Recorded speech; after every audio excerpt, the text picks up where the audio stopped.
About 3,600 years ago,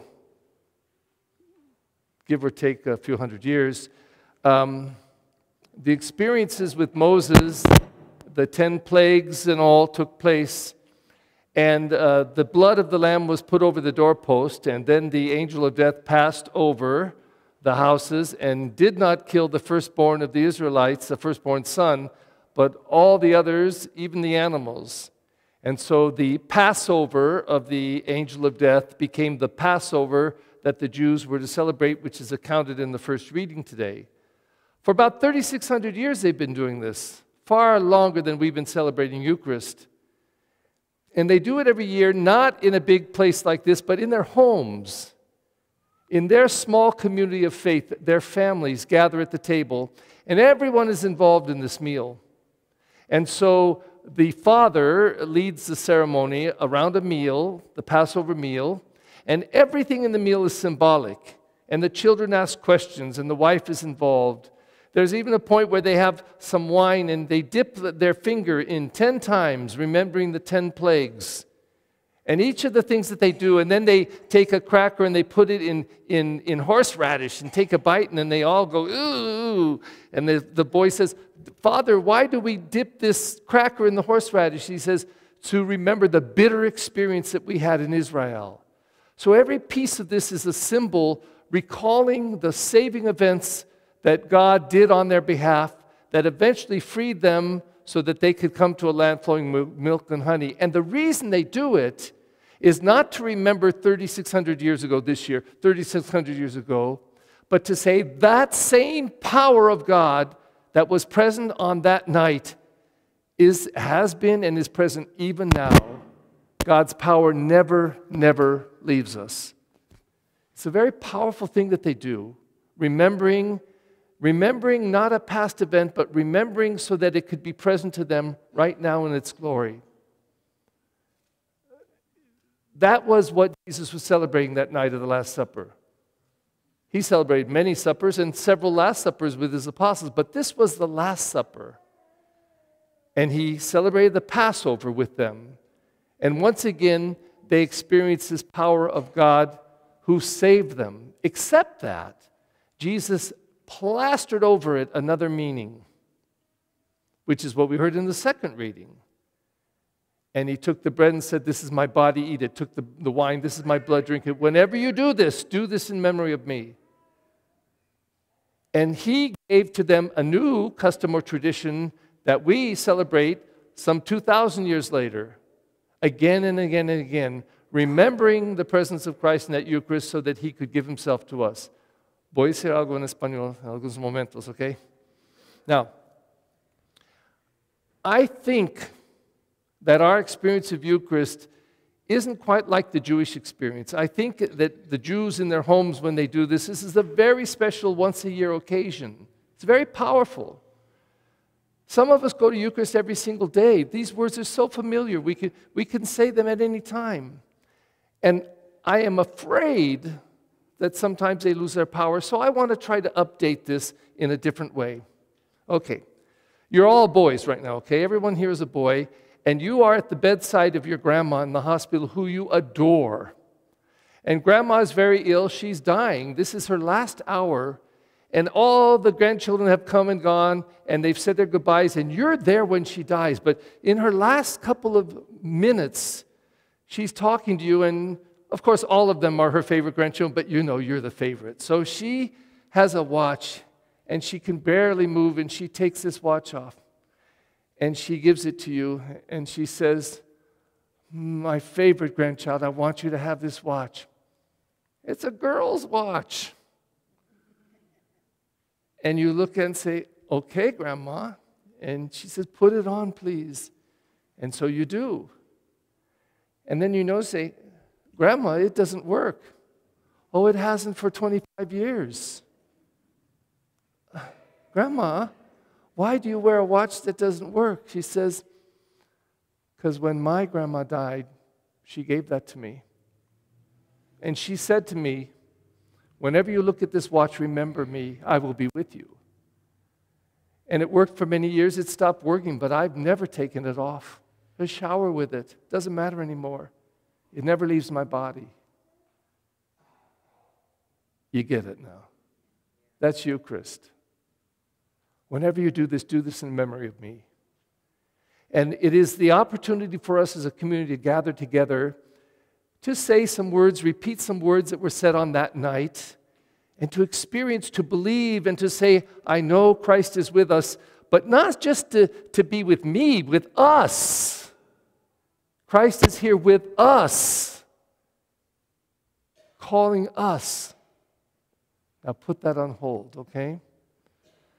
Quiero decir, en esta noche de última cena era una noche muy especial en que Jesús estaba celebrando la Pascua de los judíos, pero poniendo una nueva idea o diferente interpretación, porque Él quería decir, en esta celebración de esta cena, tú van a recordar mis palabras, es mi cuerpo, comen, es mi sangre, beben. Y cuando lo hacen, hacen en memoria de mí y yo voy a estar con ustedes.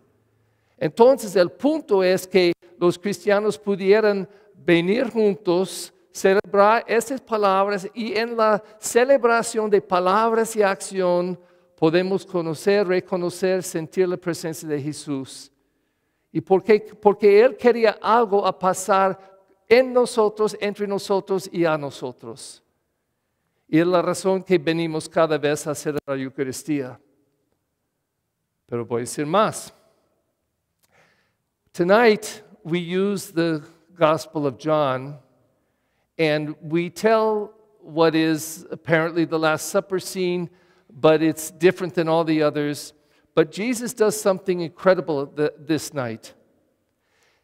He eats with them, and he takes off his outer garments and puts on an apron. And then he gets down and washes the feet of all of them. Now, who washes the feet of others in that day and age? Servants. So and he says it clearly, I am your teacher and master. You know that, and I know that. But I'm going to wash your feet, and I say to you, you must do the same. You must wash the feet of one another. Now, the fact that he says of one another, that means if I'm doing it for one and the other does it for me. So we are both meant to wash others' feet and allow our feet to be washed. And quite frankly, I think it's harder to let our feet be washed. That's why nobody ever does it in the church, especially here at St. Bernard's. This is the worst turnout I've ever had for feet washers. I don't know why, but I think it is that it's embarrassing, it's awkward, we don't want others touching our feet. Ugh. So why would Jesus ask this of us? ¿Por qué Jesús quiere que vamos a lavar los pies de uno al otro? Nadie le gusta hacerlo. Cada año estoy implorando, por favor, si puede hacerlo. No me gusta, Padre, no me gusta. Entonces no voy a hacerlo. Pero Jesús dijo un mandamiento. Yo le digo, tiene que lavar los pies de uno al otro. Lavar los pies de ellos y permiten ellos a lavar sus pies. Y yo digo, ¿por qué? ¿Por qué? This is the best part. There's an idea called liminal space. Liminal space is the space in between. So like, here's a body and here's a body. The space in between is liminal, but this is about an experience. Liminal space is that place just before you do something, just before you experience something. So Father Perry says, will you wash the feet of other people? And between being asked that and doing it is this liminal space where I go, oh, I don't want to. That awkward place. Now, what am I going to do while I'm in this liminal space? There's just a few options. One is I say, I'm not going to do it, and you can't make me do it. Psh, it's over. You crossed into liminal space, you came out on the other end, and your decision is, I'm not going to do it. Another place is you come in here, the same reaction, oh, I don't like it, oh. But I've been asked to do it, I'll do it. However, when I do it, it can be with, I'll do it, but I won't like it. I'll do it, Father. The other one is, I don't want to do it. I don't like this, but I've been asked to do it. And I'll do it with all my heart. So you cross through that liminal space of awkwardness and then do it, and it becomes a moment of grace. And you see, every single thing that's asked of us in life, we first go through that liminal space between being asked and actually doing it.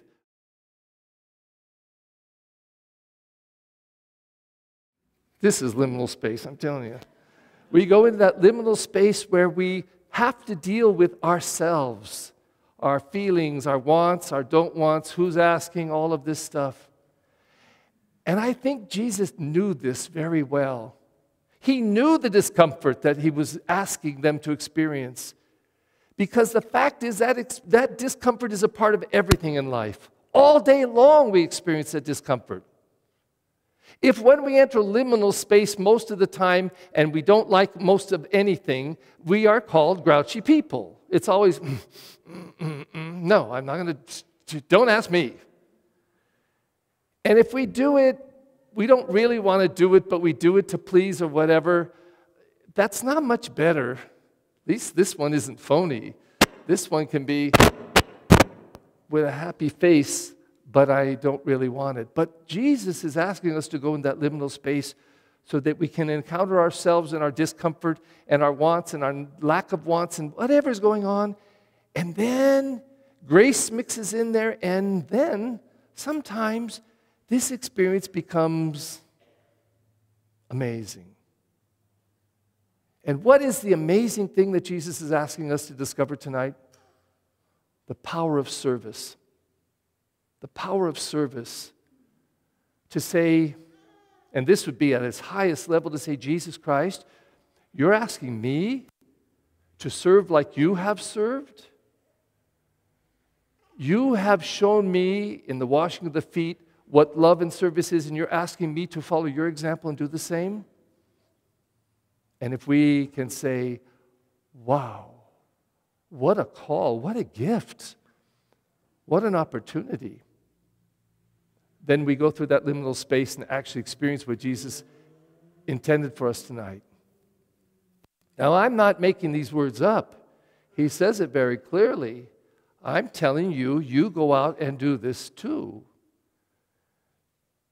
Estoy esperando que todos los que prefieren español están entendiendo más o menos mis palabras, pero voy a decir brevemente que Jesús dijo, yo te pido que yo quiero que usted van a lavar los pies de uno al otro. Entonces está pidiendo que lavan los pies de otros y permiten ellos a lavar sus pies. ¿Y por qué? Es incómodo, no me gusta, es feo, ay, oler, entonces muchas cosas. Mis pies están feísimo. Ay. Pero ¿por qué Él está pidiendo? Porque yo creo que Él sabe la condición humana. Y Él sabe qué difícil algunas cosas están en nuestras vidas, pero está pidiendo que podamos hacerlo porque Él quiere que podamos descubrir el poder de servicio, el honor de servicio.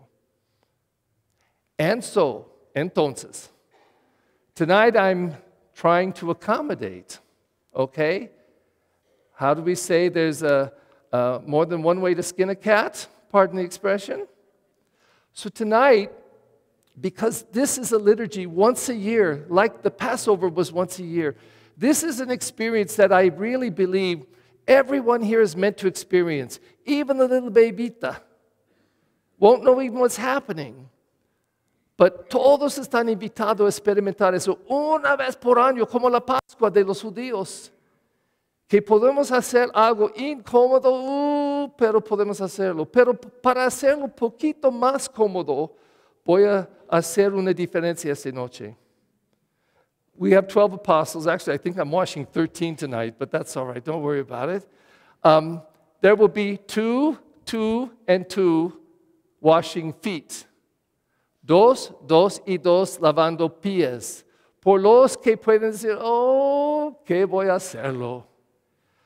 But then there will be two, two, and two, dos, dos y dos, lavando manos.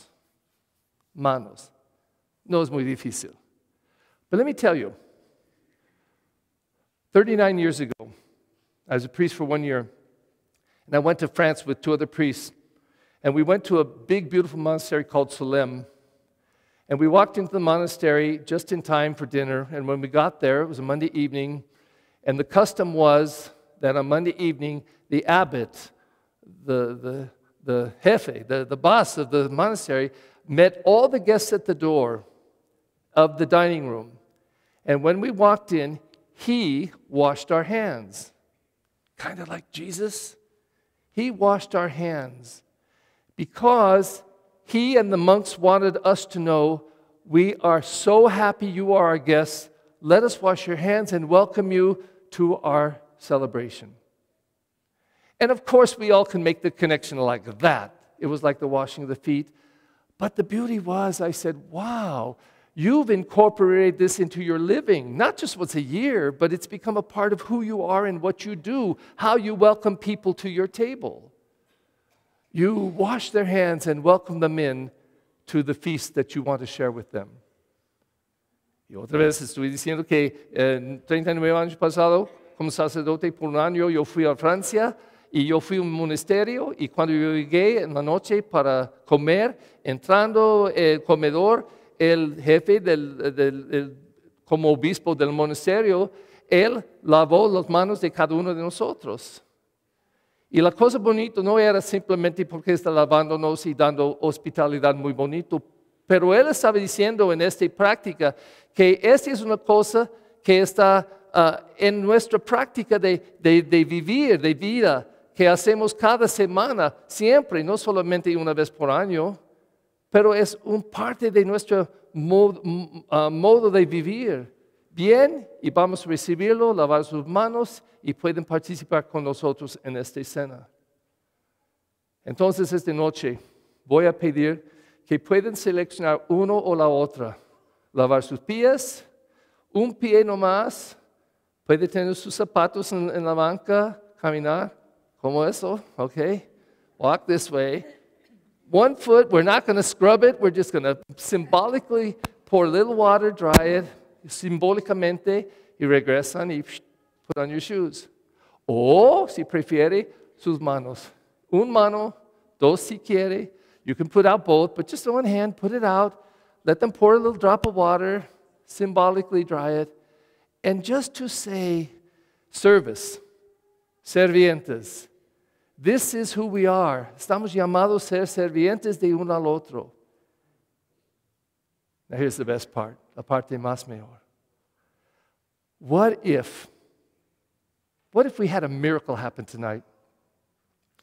And after this experience of liturgy and prayer, every single person here said, I get it, Jesus. You want me to serve. You want me to pour out my life here at St. Bernard's as not just a parishioner who comes to Mass, but someone who will serve others. And I'm going to commit myself to be a servant with my brother and sister servants here. I get it. That's what you're asking. Y si podemos oír la voz del Señor en este cosa simbólico, lavando pies o manos, posiblemente la luz van a prender, ¡ping! Y vamos a decir, ay, entiendo, Señor. Tú estás llamándome personalmente con mis hermanos y hermanas aquí a aceptar ese llamado ser un serviente. Y voy a dedicar mi vida a eso. Posiblemente este milagro van a pasar esta noche. Y siempre yo tengo esperanza por eso. Y no soy loco, sí soy loco, pero completamente loco. Pero yo creo que si vamos a tomar un paso más a aprender cómo servir, Jesús está muy activo en esta celebración y en cada uno de nosotros. So, in the spirit of what Jesus asked, they will bring me my apron.